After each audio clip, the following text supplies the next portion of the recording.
السلام علیکم ورحمۃ اللہ وبرکاتہ۔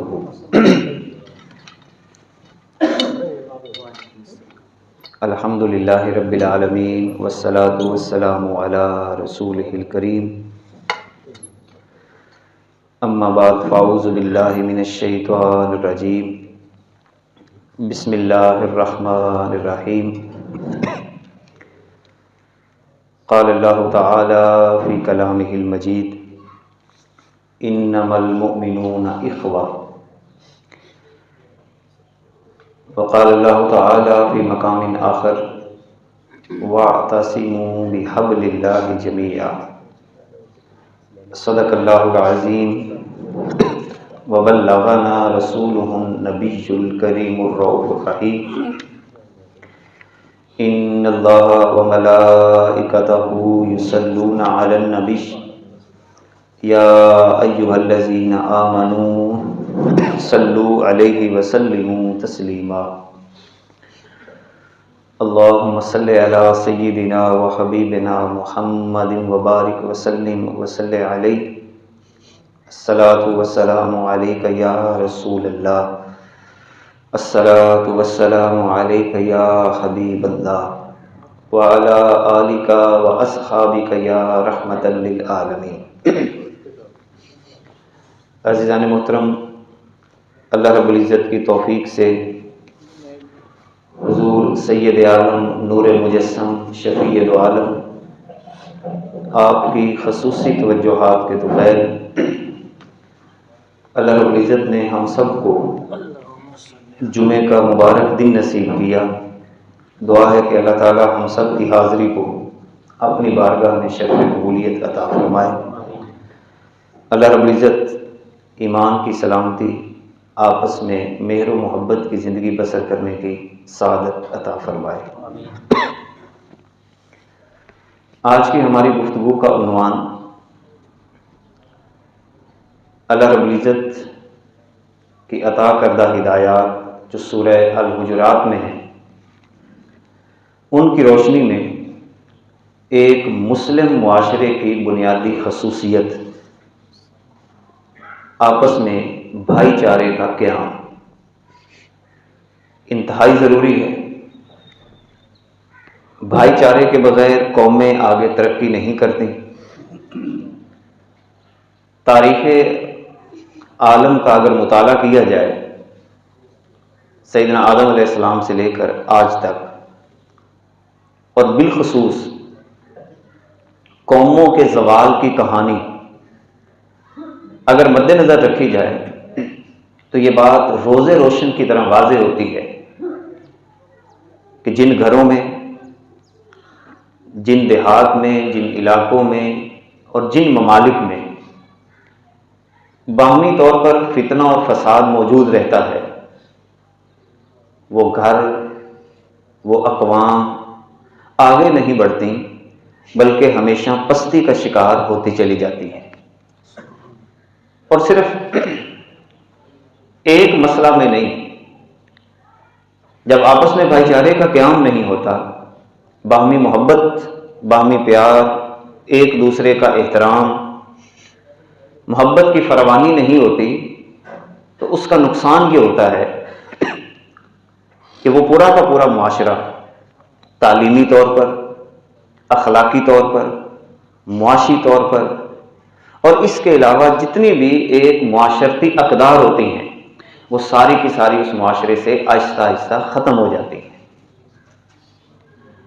اور قرآن مقدس کی تعلیمات یہ بتاتی ہیں کہ جن قوموں میں محبت قائم رہی، جن قوموں میں اخوت اور بھائی چارے کا قیام رہا، اور جن قوموں نے اپنی زندگی کا مرکز اور محور اتحاد، یگانگت، اللہ اور اس کے رسول کے قوانین کی پاسداری، ان تمام باتوں کو ملحوظ خاطر رکھا، تو رب ذوالجلال نے ان قوموں کو زیرو سے ہیرو کر دیا۔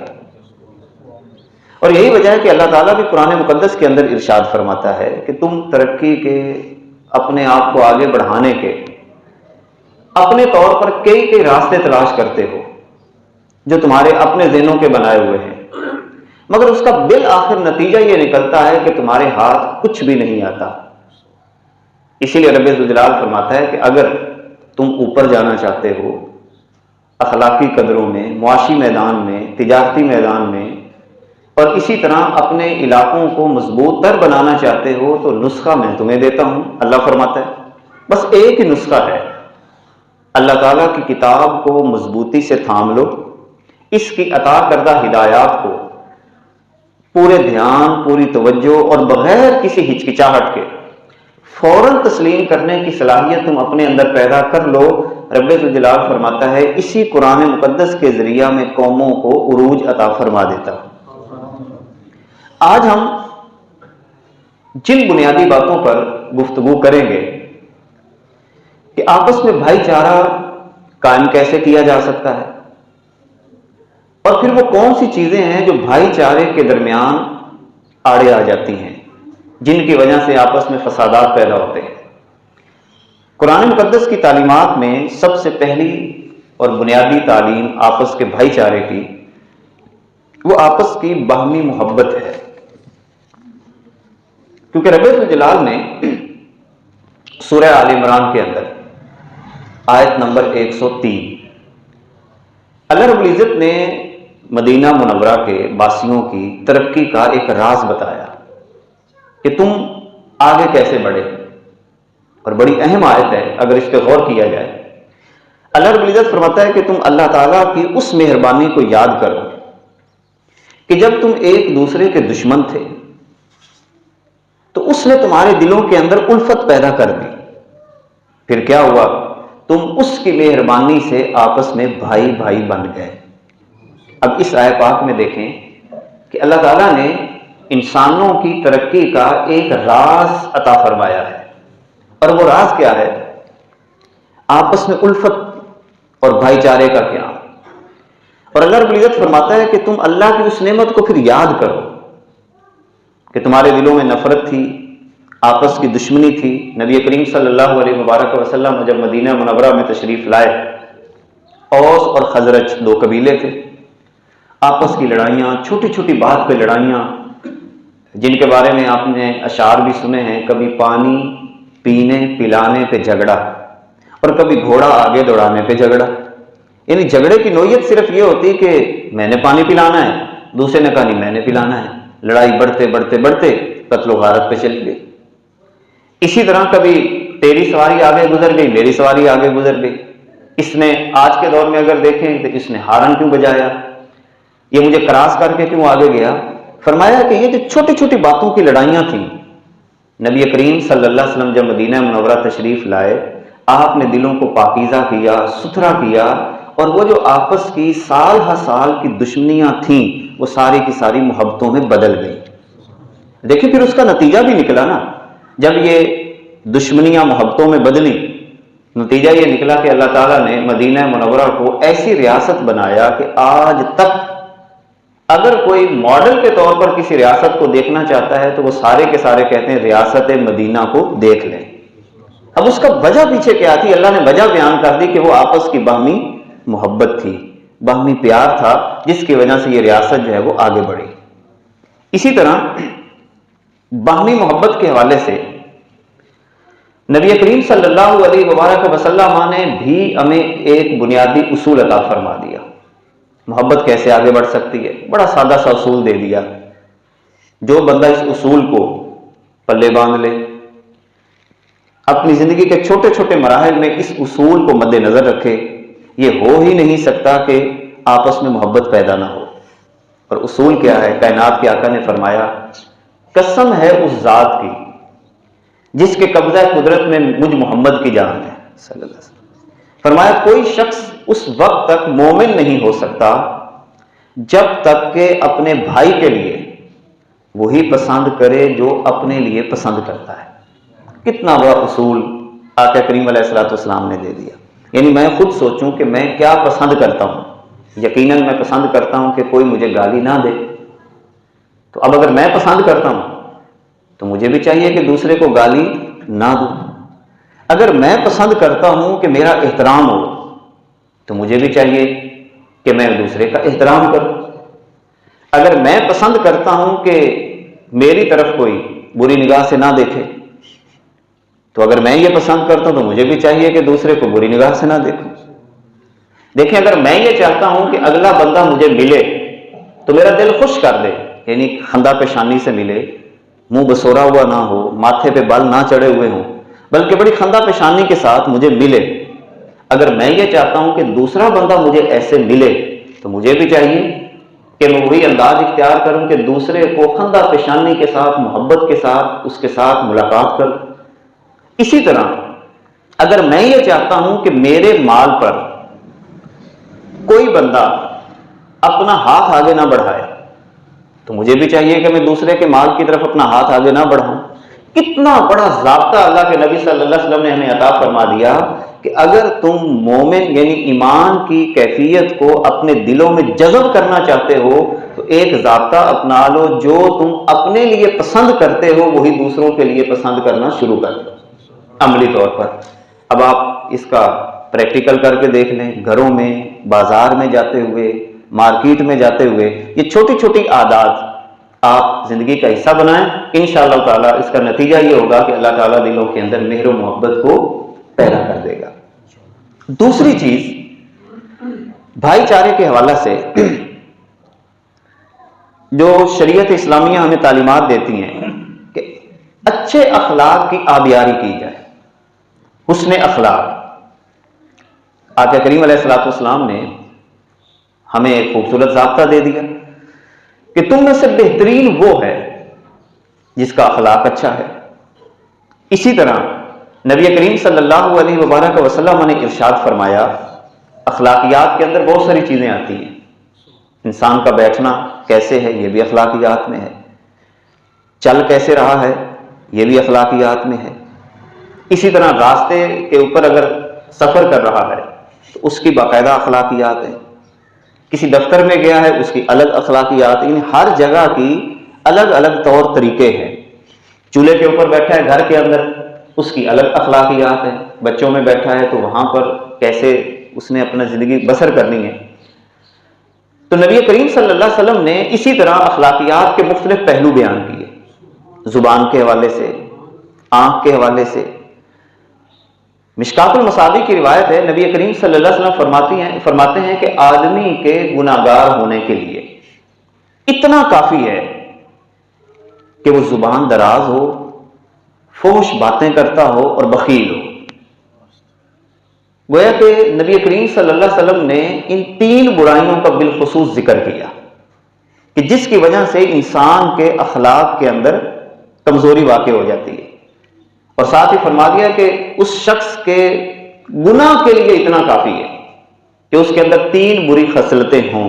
زبان دراز، زبان درازی کا مطلب یہ ہوتا ہے کہ بلا وجہ ہی ایسے گفتگو کرتے چلے جانا، نہیں دیکھا کہ آگے بڑا کھڑا ہے، نہیں دیکھا کہ کون ہے کیا ہے، ایسے ہی لچر سی گفتگو کر دی، جیسے ہمارے پنجابی میں کہتے ہیں ٹچر کرنا، ایسے راہ جاتے ہوئے کسی کو ٹچر مار دینی، تنقید کا نشانہ بنا دینا، یا اس طرح کی کوئی بھی کیفیت۔ گویا کہ ایک تو زبان درازی، اس سے اپنے آپ کو بچایا جائے، اس لیے نبی کریم صلی اللہ علیہ وسلم نے اس کا ایک خوبصورت طریقہ ہمیں عطا فرمایا، بڑا خوبصورت طریقہ۔ آقا کریم علیہ الصلوۃ والسلام نے فرمایا، تمہیں چاہیے کہ جب بھی بات کرو تو اچھی بات کرو، خیر کی بات کرو، فَلْيَقُلْ خَيْرًا، اور اگر تمہارے پاس اچھی بات کرنے کو نہیں ہے تو تمہیں چاہیے کہ چپ ہو جاؤ، خاموشی اختیار کرو۔ بہترین ضابطہ، یا تو اچھی بات کی جائے یا پھر خاموشی اختیار کی جائے۔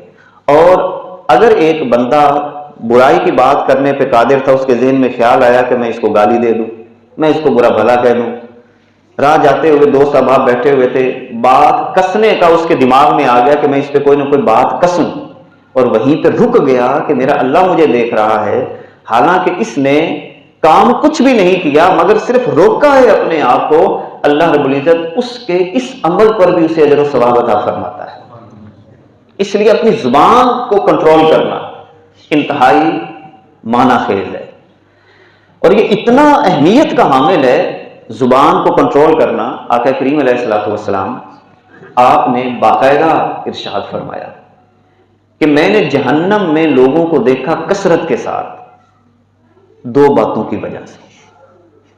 صحابہ نے عرض کی حضور وہ 2 باتیں کون سی ہیں؟ فرمایا نمبر 1، جو لوگ اپنی زبان کو کنٹرول نہیں کرتے، زبان کے غلط استعمال کی وجہ سے میں نے کثرت کے ساتھ جہنم میں لوگوں کو گرتے ہوئے دیکھا ہے۔ پھر حضور علیہ السلام فرماتے ہیں نمبر 2، جو لوگ اپنی شرمگاہ کی حفاظت نہیں کرتے، اپنے حیا کی حفاظت نہیں کرتے، اس کی وجہ سے بھی میں نے جہنم میں لوگوں کو کثرت کے ساتھ گرتے ہوئے دیکھا ہے۔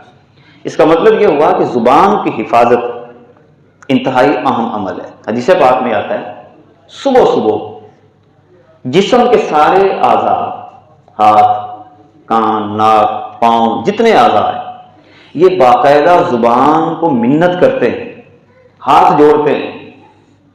حدیث پاک میں حضور فرماتے ہیں یہ ہاتھ جوڑ کر کہتے ہیں تو ٹھیک رہنا۔ زبان کو کیا کہتے ہیں؟ تو ٹھیک رہنا، اگر تو ٹھیک رہے گی تو ہم بھی ٹھیک رہیں گے، اگر تو غلط ہو گئی تو ہم بھی غلط ہو جائیں گے، کیونکہ زبان سے ہی کام شروع ہوتا ہے۔ آہستہ آہستہ زبان کو کنٹرول نہ کیا، صبر نہ کیا، بس بول دیا۔ وقتی طور پہ ایک بندے نے اگر تلخ بات کی بھی تھی، اس کا حضور نے بڑا خوبصورت طریقہ عطا فرمایا۔ دیکھیں قرآن مقدس کے اندر اس کا ایک طریقہ ہمیں بتایا گیا، اعراض کر لو۔ اللہ کے نبی صلی اللہ علیہ وسلم کی سنت ہے، بڑی پیاری سنت ہے۔ آج ہم سنت کی بات اگر کریں تو یقین جانیں اگر اس سنت کو زندہ کر لیا جائے تو ساری لڑائیاں ہی ختم ہو جائیں۔ اور یہ اتنی بڑی سنت ہے کہ جب تمہیں کوئی گالی دے بس سر جھکا کے آگے گزر جائے، نیوی پا کے آگے گزر جائے، کچھ بھی نہیں ہوتا، یقین جانے کچھ بھی نہیں ہوتا۔ آپ کے سامنے کوئی کھڑا ہو کے آپ کو 100 گالی دے لے، اس سے آپ کی شان میں ذرہ بھر بھی کمی نہیں آئے گی۔ تلخ کلامی کر لے، ذرہ بھر بھی کمی نہیں آئے گی، بلکہ اس موقع پہ ضابطہ صرف یہ بنا لیں کہ اپنی نگاہوں کو، اپنی سوچ اور فکر کو سیدھا دروازہ مصطفیٰ پہ لے جائیں۔ کیا کہ کریم علیہ السلام کیا فرمایا کرتے تھے؟ آپ خاموشی اختیار کر جاتے تھے۔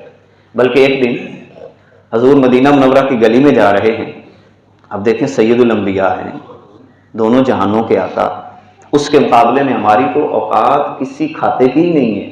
آپ مدینہ منورہ کی گلی میں جا رہے ہیں، ایک دیہاتی آتا ہے، اس کے ہاتھ میں چادر ہوتی ہے، اور چادر بھی خردری، پرانی چادریں جیسے وہ خردری چادریں ہوتی تھی۔ اس نے کیا کیا؟ پیچھے سے حضور علیہ السلام کے گلے میں ڈالی اور ایسے کیا، اور پھر اس کو مروڑنا شروع کر دیا۔ حضور علیہ السلام کے یہاں پر نشانات پڑنا شروع ہو گئے، یعنی اتنا اس نے مروڑا کہ حضور کے نشانات پڑنا شروع ہو گئے، چہرہ مبارک سرخ ہو گیا۔ صحابہ کرام جو ساتھ تھے وہ تھوڑا سا آگے بڑھنے کی انہوں نے کوشش کی، حضور نے روک دیا، فرمایا کوئی بات نہیں، اسے کرنے دو، اندازہ لگائیں، اسے کرنے دو۔ اچھا، ایک تو وہ حضور علیہ السلام کے گردن مبارک کے اوپر چادر کو نشانات بنا رہا تھا اور اس کو مروڑ بھی رہا تھا، اور ساتھ یہ کہہ رہا تھا کہ محمد مجھے کچھ دو، صلی اللہ علیہ وسلم، محمد مجھے کچھ دو۔ تو تھوڑی دیر گزری، جب سرکار کا چہرہ مبارک چادر کی وجہ سے وہ سرخ ہو گیا تو حضور نے انتہائی پیار سے مسکرا کے فرمایا یار مجھے چھوڑے گا تو میں تجھے کچھ دوں گا نا۔ کیا زندگی تھی، کیا انداز تھا میرے آقا کا، اللہ اکبر۔ میں اسی لیے کہتا ہوں گم ہو جائیں سرکار کی زندگی، گم ہو جائیں، اور اتنا گم ہو جائیں، سرکار کی اتنی باتیں کریں۔ باتیں صرف زبان سے نہیں ہوتی، یہ بھی ذہن میں رکھیں، باتیں اخلاق سے ہوتی ہیں، اور آپ یہ سوچ کر کریں کہ میرے آقا ایسا کیا کرتے تھے، میرے آقا ایسا کیا کرتے تھے۔ اس لیے بڑی پیاری بات، جب آپ یہ انداز اپناتے چلے جائیں گے، میں پورے یقین کے ساتھ کہتا ہوں، وہ کسی نے بڑی خوبصورت بات کی تھی، ہم تو پڑھتے رہے کلام تیرا، ہم تو پڑھتے رہے کلام تیرا، آپ ہو گئے ہم کلام آخر۔ کہ جب ہم سرکار کے آداب، سرکار کی عادات کو اپناتے چلے جائیں گے، ان کی باتیں کریں گے۔ دیکھیں ایک بڑی سادہ سی بات میں اگر آپ کو کروں، دنیا کا ایک ضابطہ اگر دیکھا جائے، مجھے اگر یہ پتہ چلے یا آپ کو پتہ چلے کہ علی عمران آپ کی بڑی اچھی اچھی باتیں کرتا ہے، آپ کی اور میری ملاقات نہ ہو، آپ کو کسی ذریعے سے خبر ملے کہ یار جہاں پر بیٹھتا ہے وہ فلاں شخص کی بڑی محبت سے بات کرتا ہے، بڑی محبت سے بات کرتا ہے، بڑی محبت سے بات کرتا ہے، تو آپ کا دل نہیں کرے گا کہ یار میں اس بندے سے ملوں؟ کرے گا نا دل؟ کہ یار وہ میری باتیں کرتا ہے، میری تعریف کرتا ہے، اس کے دل میں اللہ نے میری محبت پیدا کر دی۔ جب آپ کے دل کے اندر یہ جذبہ پیدا ہوگا تو ذرا سوچیں، وہ تو ہیں ہی کریم، وہ تو ہیں ہی رحیم ہیں، کریم ذات ہیں، تو یقین جانیں جتنا ممکن ہو سکے سرکار کی باتیں کریں، سرکار کے انداز کو اپنائیں، تو انشاءاللہ تعالیٰ ایک وقت ایسا آئے گا اللہ کے فضل و کرم سے کہ ہم تو پڑھتے رہے کلام تیرا، آپ ہو گئے ہم کلام آخر، ایک دن اللہ یہ موقع عطا فرمائے گا کہ وہ آپ کو ضرور ملاقات کا شرف عطا فرمائیں گے، اور یہ کوئی بعید نہیں ہے، کوئی بعید نہیں ہے، اللہ تعالیٰ اپنے بندوں پہ یہ کرم ضرور کرتا ہے۔ تو یہ بات کہ زبان کا کنٹرول معاشرے کی پائیداری کے لیے انتہائی ضروری ہے۔ اس وظیفے کو بچوں کے اوپر ان کو بھی سمجھائیں، زبان کو کنٹرول، زبان کو، کسی کو گالی دے رہے ہوں سمجھائیں ان کو، بیٹا گالی نہیں دینی، بڑا ہے، بڑے سے ادب سے بات کرنی ہے۔ اپنے آنے والی نسلوں کی، چاہے چھوٹا بچہ ہے کہ ابھی سے تربیت شروع کریں، بڑوں کو سلام کرنے کا طریقہ بتائیں، زبان کے استعمال کا، جیسا کہ میں نے دیکھیں گزشتہ جمعہ میں حضرت عبداللہ بن عمر کی بات سنائی تھی کہ انہوں نے بڑوں کے ہوتے ہوئے اپنی زبان نہیں کھولی کہ کہیں بے ادبی نہ ہو جائے۔ تو یہ والے جو انداز ہیں یہ آپس میں کیا کرتے ہیں؟ مہر و محبت پیدا کرتے ہیں، پیار پیدا کرتے ہیں، ہلکی سی مسکراہٹ، ہلکے سے چہرے کے اوپر محبت کے جذبات، یہ دلوں کے اندر ایک خاص نور کی کیفیت پیدا کرتے ہیں۔ اسی طرح فوش گوئی، نبی کریم صلی اللہ علیہ وسلم نے اس کی مذمت کی، کبھی بھی فحاشی کی بات نہ کریں، بے حیائی کی بات نہ کریں، کوئی بھی موضوع ہو اعراض کر لیں۔ سورہ فرقان کے اندر رحمان کے بندوں کی ایک باقاعدہ علامت اللہ تعالیٰ نے بیان کی کہ رحمان کے بندے کیا ہوتے ہیں کہ وہ بڑے باوقار ہوتے ہیں، جہاں پر بھی ان کو نظر آئے کہ یہاں پر بے حیائی کی بات ہونے لگی ہے، فحاشی کی بات ہونے لگی ہے، تو فرمایا مرو کراما، بے نیاز ہو جاتے ہیں اور وہاں سے بڑی عزت کے ساتھ آگے گزر جاتے ہیں، گویا کہ وہ ایسا انداز اپناتے ہیں کہ دیکھنے والا یہ کہتا ہے کہ یہ بندہ جو ہے یہ بے حیائی کی بات میں شامل نہیں ہونا چاہتا، اس لیے احترام کے ساتھ آگے گزر گیا، سلام کرنے، السلام علیکم، اللہ تعالیٰ تم پر سلامتی کرے، اور چپ کر کے آگے گزر جائیں۔ تنہائی، اس موقع پہ تنہائی کو اختیار کر لیں، اللہ اور اس کے رسول کی محبت کو اختیار کریں۔ اسی طرح تیسری بات جو انسان کے اندر گناہ کا مادہ اور بد اخلاقی پیدا کرتی ہے وہ ہے بخیلی، کنجوسی۔ جیسے گزشتہ جمعہ بھی میں نے عرض کیا تھا، اخلاقیات کو اگر آپ پیدا کرنا چاہتے ہیں تو اپنے اندر سخاوت کا جذبہ پیدا کریں، جتنا ممکن ہو سکتا ہے روزانہ کی بنیاد پر، برادری کے اندر یہ کام ضرور کریں، اور کریں خاموشی کے ساتھ، لوگوں کو اعلانیہ نہ بتاتے پھریں، خاموشی کے ساتھ، کسی کے گھر راشن کا بھیجنا، کسی کے لیے کپڑوں کا اہتمام کر دینا، جوتوں کا اہتمام کر دینا، جتنا آپ سے ممکن ہو سکتا ہے اپنی بساط کے مطابق، چاہے روزانہ کا 1 روپیہ خرچ کرنے کی عادت کیوں نہ ڈالیں، لیکن کریں ضرور، 1 روپیہ، 2 روپے، 5، یہ عادت بنائیں۔ میں آپ کو یہ بات بھی یقین سے کرتا ہوں، جب آپ کی روزانہ کی عادت بنے گی، پیسے کی محبت اتنی کم ہو جائے گی، آپ کا دل کرے گا کہ جو آئے میں اللہ کی مخلوق پہ تقسیم کر دوں، کیونکہ اللہ پھر بے تحاشا دیتا ہے۔ بے تحاشا سے کیا مراد ہے؟ وہ سکون دیتا ہے، آرام دیتا ہے، اطمینان دیتا ہے، لوگوں سے بندہ تحفظ میں آ جاتا ہے جب آپ لوگوں کے اندر اس طرح کی کیفیات کو پیدا کرتے ہیں۔ اسی طرح حسن اخلاق کے حوالے سے اپنے رویے کے اندر چند باتوں کا اضافہ کر لیا جائے۔ نمبر 1، دھیمے لہجے سے بات کرنے کا گر یہ سیکھ لیں، چڑھ کے بات کرنا، ڈٹائی کے ساتھ بات کرنا، یہ آہستہ آہستہ چھوڑ دیں۔ دھیما لہجہ، آہستہ لہجہ جو حضور علیہ الصلوۃ والسلام کا انداز تھا، آپ صلی اللہ علیہ وسلم بڑے دھیمے لہجے سے گفتگو فرمایا کرتے تھے، بہت پیار بھرا لہجہ، اور اتنا دھیما لہجہ ہوتا۔ صحابہ کرام یہ کہتے ہیں کہ حضور کی گفتگو اتنی سادہ، اتنی پیار بھری، اور لفظوں کی ترتیب اتنی پیاری ہوتی کہ اگر ہم حضور کے لفظوں کو گننا چاہتے تو ہم گن لیتے۔ یعنی بعض دفعہ تیزی کے ساتھ بات کرنے کا ایک رواج ہوتا ہے، وہ درست نہیں ہے۔ آقا کریم علیہ الصلوۃ والسلام کا یہ انداز نہیں تھا، بات ایسی کریں کہ اگلے کو سمجھ آئے۔ پھر اسی طرح حضور کا ایک اور انداز تھا گفتگو کرنے کا، جب آپ کسی سے بات کر رہے ہوتے تو آپ باقاعدہ اس کو دیکھا کرتے تھے، بے توجہی کے ساتھ بات کرنا یہ حضور کا انداز نہیں تھا۔ مثال کے طور پر آپ کسی بڑے سے بات کر رہے ہیں، منہ ادھر ہو، توجہ کہیں اور ہو۔ آقا کریم علیہ السلام کا انداز جو صحابہ کرام یہ بتاتے ہیں کہ جب آپ کے پاس کوئی سائل آتا، امیر ہوتا یا غریب ہوتا، اس سے حضور کو تو سروکار ہی نہیں تھی۔ مثال کے طور پر حضور علیہ السلام اگر اس طرح تشریف فرما ہوتے اور وہ سائل اگر ادھر سے آ جاتا، آپ ذرا اندازہ لگائیں، حالانکہ حضور کے گھٹنے ادھر ہیں، تو آقا کریم علیہ السلام ایسے نہیں بات سنتے تھے۔ ایمرجنسی میں ہو جاتا تو یہ الگ بات، لیکن عام انداز جب بھی وہ سائل ادھر سے آتا تو حضور علیہ السلام فوراً اٹھ کے یوں ہو جاتا۔ کتنا یعنی اگلے کو اعزاز دینا ہے کہ جو بندہ آپ کے پاس آیا ہے اس کی بات آپ توجہ سے سن رہے۔ یہ حضور کا انداز تھا کہ جو بھی سائل آیا پوری توجہ اس کی طرف کر لیا کرتے تھے۔ تو یہ انداز اختیار کرنے سے بھی جو حسن اخلاق کی آبیاری ہے وہ بہتر طریقے سے ہو سکتی ہے۔ اسی طرح گفتگو کے دوران مناسب الفاظ کا انتخاب کرنا۔ مناسب الفاظ سے کیا مراد ہے؟ اگلے کے سٹیٹس اور مرتبے کے مطابق احترام کا پہلو، یہ احترام بڑا ضروری ہے۔ یقین جانیں اگر پوری اسلامی تعلیمات کا جوہر کوئی نکالنا چاہے، سک کہتے ہیں جوہر، وہ ہے آپ کا احترام، حرمت، دوسرے کی عزت، دوسرے کا مال، دوسرے کے حوالے سے احساس مند ہو جانا۔ یقین جانے جس بندے میں یہ پیدا ہو گیا نا، سمجھ لیں کہ وہ بندہ اسلام کے راستے پہ پوری توجہ کے ساتھ چلنا شروع ہو جائے گا، کیونکہ بندے کا احترام کتنا ہے۔ حضرت عبداللہ بن عمر رضی اللہ تعالیٰ عنہ آپ فرماتے ہیں کہ ایک دن میں نے سرکار کو دیکھا یطوف حول الکعبہ، آپ کعبہ کے گرد طواف فرما رہے تھے۔ طواف کرتے کرتے حضور علیہ السلام رک گئے اور بیت اللہ سے باتیں کرنا شروع کر دی۔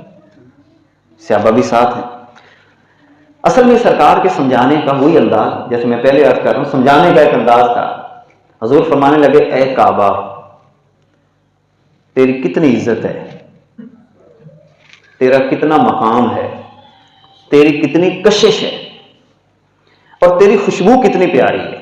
یہ سرکار اس طرح کی باتیں کر رہے ہیں۔ اب دیکھیں ہم اگر جتنے بھی گناہ گار ہیں، ہمارے دلوں میں کعبے کا احترام کتنا زیادہ ہے، ہم سوچ بھی نہیں سکتے، جتنے بھی گناہ گار ہیں، لیکن کبھی ہمارے دلوں میں یہ خیال پیدا نہیں ہو سکتا، خدا نہ خواستہ کہ ہم یہاں سے پیسے بھر کے بھی جائیں، بیت اللہ جائیں اور وہاں پہ اللہ کے گھر کو گالی دینا شروع کر دیں، یا معاذ اللہ ہم سوچ کر بھی یہ شاید سر جھکا لیں کہ کہیں جوتے اٹھا کر مارنا نہ شروع کر دیں، سوچ بھی نہیں نہ سکتے۔ اب سرکار کا اگلا جملہ سنیے، حضور فرمانے لگے، دیکھ کعبہ، تیرا مقام، تیری عزت، تیری حیثیت بہت بڑی ہے، مگر تو بھی یہ بات سن لے، تیرا مقام اپنی جگہ پہ ہے، مگر جب اللہ کی بارگاہ میں تیرا اور بندے کا آپس میں تول کیا جائے تو پھر یاد رکھ، تو بھی تیرا مقام تھوڑا ہے اور بندہ مومن کا مقام تجھ سے کہیں زیادہ ہے۔ اب ذرا سوچئے، میں کہتا ہوں اگر یہی بات ہی بندہ پلے باندھ لے، ایک طرف ذہن میں کعبۃ اللہ کو لے کے آئے، دل کرتا ہے کہ ابھی اڑ کے چلا جائے، طواف کروں، بوسے لوں، احترام کروں، سجدے کروں، کرتا ہے نا، ابھی دل ہر بندے کا کر رہا ہے۔ ذرا سوچیں، ایک طرف یہ بندے بیٹھے ہیں، ایک طرف کعبے کو ذہن میں رکھیں، ایک طرف ان بندوں کو ذہن میں رکھیں۔ کعبے کو گالی دینا میں پسند نہیں کرتا، تو بندوں کا مقام تو کعبے سے زیادہ، ان کو گالی کیوں دیتا ہوں؟ کعبے کو جوتا مارنا پسند نہیں کرتا، بندوں کو کیوں جوتا ماروں؟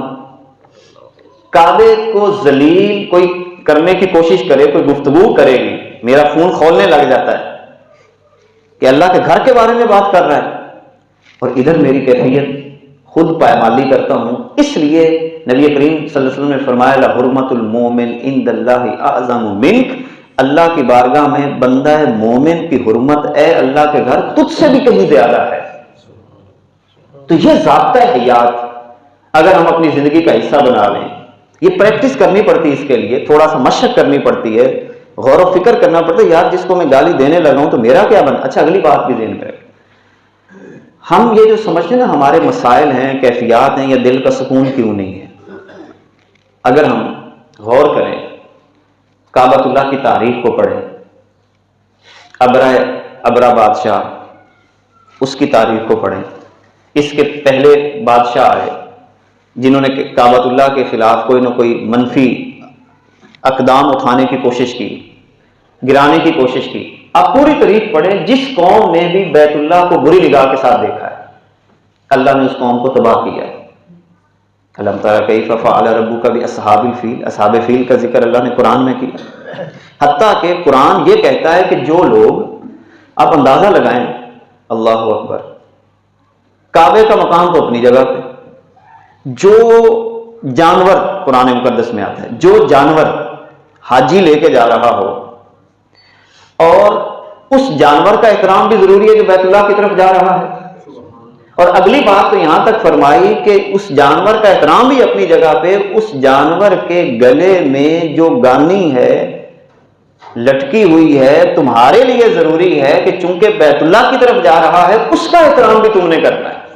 یہ قرآن میں پورا اللہ تعالیٰ نے پورا مضمون بیان کیا ہے، یعنی بیت اللہ کے ساتھ تعلق کی وجہ سے، بیت اللہ کے ساتھ تعلق کی وجہ سے حاجی کا احترام ہو گیا، حاجی کے جانور کا احترام ہو گیا، حاجی کے لباس کا احترام ہو گیا، اس جانور کے گلے کے اندر بندھی ہوئی پٹی کا احترام ہو گیا، جو چیز بھی باندھی ہوئی ہے اس کا احترام اتنا بڑا ہے تو پھر بندے کا احترام کتنا بڑا ہوگا، اندازہ لگائیں۔ اس لیے جو معاشرے مضبوطی اختیار کرنا چاہتے ہیں وہ کیا کریں کہ اپنے مناسب الفاظ کے ساتھ ایک دوسرے کو پکارا جائے۔ اسی طرح مخالف جو یعنی آپ کے مد مقابل ایک شخص ہے، اس کے جذبات اور احساسات کا بھی لحاظ کر لیں۔ دیکھیں ہر بندہ ایک درجے کا نہیں ہوتا، انسانی نفسیات مختلف ہے، باپ اور بیٹے کی نفسیات مختلف ہو سکتی ہے، بھائی اور بھائی کی نفسیات مختلف ہو سکتی ہے۔ ایک کلاس میں اگر 10 20 25 طالب علم ہیں، ہر طالب علم کی نفسیات مختلف ہوتی ہے، تو ہر بندے کو اس کی نفسیات کے مطابق ڈیل کرنا، بعد زبان کا تیز ہوتا ہے اس کو اس کے مطابق۔ اب ذرا اس کی ایک مثال دیکھیں، بخاری شریف کی روایت، آقا کریم علیہ السلام مسجد نبوی میں بیٹھے، صحابہ بھی بیٹھے، ایک دیہاتی آدمی جس کو ابھی ادب آداب کا پتہ نہیں ہے، ابھی نیا نیا وہ اسلام کی طرف آیا، وہ مسجد میں داخل ہوا، اس نے کیا کیا، ٹھیک مسجد نبوی میں پخانہ کرنا شروع کر دیا۔ اب ذرا اندازہ لگائیں، یہ انداز ہے، حضور بھی سامنے بیٹھے ہوئے، صحابہ بھی سامنے بیٹھے ہوئے، جیسے ہی اس نے یہ کام کرنا شروع کیا تو صحابہ کرام تیزی کے ساتھ اٹھنے لگے کہ اس کو روکا جائے۔ حضور نے اشارہ فرمایا بیٹھ جاؤ، جو وہ کر رہا ہے اس کو کرنے دو، کرنے دو اسے، کیونکہ روکو گے اسے تکلیف ہوگی۔ دیکھیں ہمارے ہاں تو کوئی نیا نیا دین کی طرف آنا چاہے اور مثال اس کو بھی ادب آداب کا پتہ نہیں ہے، مسجد میں آیا، بچہ ہے یا کوئی بڑا بھی ہے، جوتا لے کے آگے آ گیا تو فوراً ہم اس کے پیچھے پڑ جاتے ہیں اور اتنی باتیں کستے ہیں کہ وہ بندہ کہتا ہے دوبارہ میں آؤں نہ۔ یا اسی طرح جیسے ہم کہتے ہیں موبائل کا استعمال بند کر دیں، فرض کریں کسی کا بج گیا ہے، نہیں پتہ چلا، ذہن کے اوپر بعض دفعہ واقعتاً ایک بندے کا ذہن ہی منتقل کہیں اور ہو جاتا ہے، اس نے نہیں بند کیا، ہم جیسے نماز ختم ہوتی ہے ایسے گھور کے دیکھتے ہیں کہ جیسے اس نے پتہ نہیں کتنا بڑا نقصان کر دیا، اگرچہ کرنا نہیں چاہیے، لیکن حضور کی عادت مبارکہ کیا تھی، کبھی بھی سختی کے ساتھ نہیں سمجھایا، بلکہ سرکار نے فرمایا اس نے جو کام کرنا تھا اس کو کرنے دو۔ جب اس نے وہ کام کر لیا پھر حضور نے اسے پیار سے بعد میں سمجھا بھی دیا، اور صحابہ کو آپ نے فرمایا اب اگر تم کوئی نیکی کا کام کرنا چاہتے ہو تو جاؤ اس کی جا کے صفائی کر دو۔ یہ انداز حضور نے ہمیں عطا فرمایا۔ اسی طرح بہت ساری روایات کے اندر آتا ہے کہ حضور احساسات کا خیال کرتے تھے، ہر بندہ ایک کیٹیگری کا نہیں ہوتا، بعض دفعہ ایک بندے کو کسی مرتبے کا پتہ نہیں ہوتا۔ یہ ساری چیزیں مد نظر رکھتے ہوئے جب بندہ آگے بڑھتا ہے تو یقین جانے حضور علیہ الصلوۃ والسلام کی جو محبت ہے وہ انسان کی طبیعت میں بڑھتی ہے۔ بد اخلاقی کے حوالے سے اگر اس کا الٹ لیا جائے تو بے احتیاط گفتگو یہ بد اخلاقی پیدا کرتی ہے، بلا وجہ بولنا، سوچے بنا بولنا، الفاظ کا غلط استعمال، اونچی آواز کے ساتھ بولنے کی عادت، یہ وہ چیزیں ہیں جو انسانوں کے اندر بد اخلاقی کی کیفیات پیدا کرتی ہیں۔ اچھا ایک ہوتی ہے باڈی لینگویج جس کو کہتے ہیں، یعنی جب آپ گفتگو کر رہے ہیں تو آپ کا جسم بھی کچھ بول رہا ہوتا ہے، مثلا بات تو آپ بعد اچھی کر رہے ہو لیکن شکل ایسی بنا لیں کہ جیسے آپ طنز کر رہے ہیں. مثلا کسی کو ایک لفظ ہی ہے نا، یہ حاجی صاحب آ گئے، ایک یہ حاجی صاحب آ گئے، اب ایک لفظ یہ بھی حاجی صاحب آ گئے، اب یہ بھی ہے، جملہ ایک ہی ہے، مگر آپ دیکھیں اس ایک جملے میں آپ کی جو باڈی لینگویج ہے اس نے کتنا بڑا اثر چھوڑا ہے. اس لیے گفتگو کرتے ہوئے یہ جو باڈی لینگویج ہوتی ہے اس کا بھی خیال رکھنا ضروری ہے. اگر خدا نخواستہ آپ جتنی مرضی اچھی گفتگو کر لیں، باڈی لینگویج آپ کی اچھی نہیں ہے، آپ کا جسم صحیح بول نہیں رہا، تو یہ بھی بد اخلاقی کی علامات میں سے ایک علامت ہے. تو اس لیے اس کا خیال کرنا بھی انتہائی ضروری ہے کہ آپ کی باڈی لینگویج، آنکھوں کا اشارہ، ہاتھوں کا اشارہ، چہرے کے جو سامنے کے اثرات ہیں، یہ سارے کے سارے اتنے خوبصورت ہونے چاہیے کہ اگلا بندہ آپ کی گفتگو سننے کے لیے ایسے انتظار میں رہے کہ یار یہ اگلی بات کون سی بات کرنے لگا ہے. اسے باڈی لینگویج کہا جاتا ہے. آخری بات، ابھی بہت ساری باتیں اس پہ ہم کریں گے اگلے جمعہ مبارک کو انشاءاللہ تعالی. آخری بات یہ ذہن میں رکھیں کہ آپ نے کسی بھی شخص کو دیکھ کر اپنی طبیعت میں منہ پھیرنے کی کیفیت پیدا نہ کریں. مزدور ہو، امیر ہو، غریب ہو، یہ عادت اپنی زندگی کا لازمی حصہ بنا لیں. مثلا ایک مزدور آیا ہے آپ سے ملاقات کرنے کے لیے، اگرچہ شریعت کا حکم تو یہی ہے کہ خوشبو کا استعمال کیا جائے، یہ بھی اخلاقیات کا دائرہ ہے. نبی کریم صلی اللہ علیہ وسلم نے انبیاء کی 4 سنتیں بیان کی ہیں جو سارے انبیاء میں کامن رہی ہیں. ان میں ایک نکاح کا بیان کیا ہے، مسواک کا بیان کیا ہے. اسی طرح نبی کریم صلی اللہ علیہ وسلم نے خوشبو لگانے کا وہاں پر آپ نے فرمایا ہے، حیا کا بیان کیا. یہ 4 چیزیں انبیاء کی مشترکہ سنتیں ہیں، تو ان میں خوشبو کا استعمال کرنا. اب دیکھیں، اگرچہ خوشبو استعمال کرنی چاہیے اور ایسی خوشبو کا استعمال جس سے دوسرے کو سکون ملے.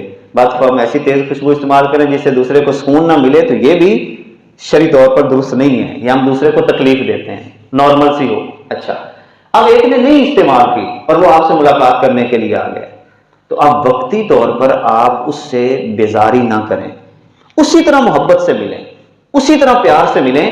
یہ بھی نبی کریم صلی اللہ علیہ وسلم کی عادت مبارکہ تھی. یہ چند باتیں آج ہم نے سیکھی کہ مضبوط معاشرہ، ترقی کرنے والا معاشرہ، عروج حاصل پکڑنے والا معاشرہ، اس میں بنیادی خصوصیات کیا ہوتی ہیں. ان میں سے صرف ہم نے یہاں پر آج کی گفتگو میں صرف 2 کے اوپر کچھ تفصیلی بات کی. نمبر 1 محبت، اور دوسرے نمبر پہ ہم نے حسن اخلاق کے چند موضوعات پہ بات کی. انشاءاللہ تعالی اگلے جمعہ مبارک کو اس پر مزید گفتگو ہوگی، اور پھر وہ باتیں جس سے معاشرے میں فسادات اور فتنے پیدا ہوتے ہیں ان پر باتیں ہوں گی. اللہ رب العزت ہم سب کی حاضری کو قبول فرمائے. وآخر دعوانا ان الحمد للہ رب العالمین.